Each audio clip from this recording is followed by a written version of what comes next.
Hello friends, मैंने कुछ दिन पहले ही पुस्तकों की श्रृंखला स्टार्ट की थी जिसमें साहित्यिक पुस्तकें, जीवन से संबंधित पुस्तकें कई सारी थी, जिसमें मैंने आपका बंटी जो है मन्नू भंडारी का वो उसका रिव्यू किया था।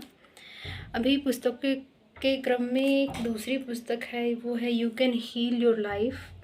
ये लोइस एल्हे की पुस्तक है जो हे हाउस की संपादक रही हैं, और इनकी बहुत सारी पुस्तकें हैं जिसमें से हील योर माइंड, खुद से प्रेम करो, सकारात्मक सोच की अपार शक्ति।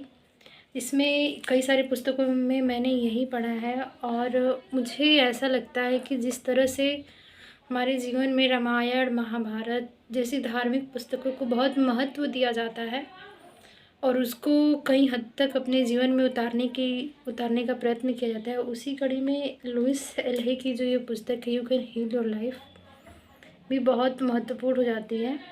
और इसका भी महत्व वही होना चाहिए जो रामायण और श्रीमद् भागवत गीता का है।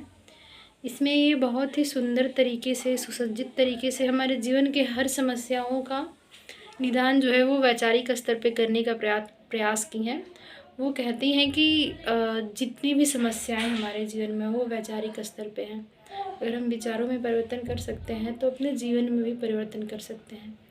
इनका पुस्तक खोलते ही इन्होंने कुछ चीज़ें लिखी हैं जो वो बार बार रिपीट करती हैं अपने हर चैप्टर के पहले, जो मैं पढ़ के सुनाना चाहूँगी।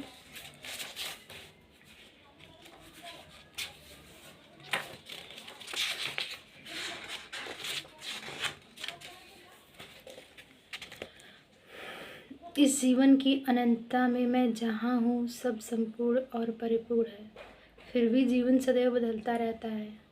यहाँ न कोई आरंभ है और न कोई अंत, केवल अस्तित्व और अनुभवों का अनवरत चक्र और पुनर्चक्र है। जीवन कभी रुकता या ठहरता नहीं निरस होता है, क्योंकि हर क्षण सदैव नया और न्यूनतम होता है। मैं उस शक्ति के साथ एकाकार हूँ जिसने मुझे बनाया है, और इस शक्ति ने मुझे अपनी परिस्थितियों का सृजन करने की शक्ति दी है। मैं अपने इस ज्ञान से आनंदित हूँ। मेरे पास अपनी इच्छा अनुसार प्रयोग करने के लिए मस्तिष्क की शक्ति है। जीवन की हर एक क्षण की एक नई शुरुआत है।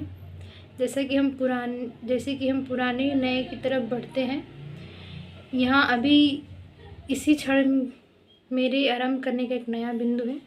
मेरी दुनिया में सब कुछ अच्छा है।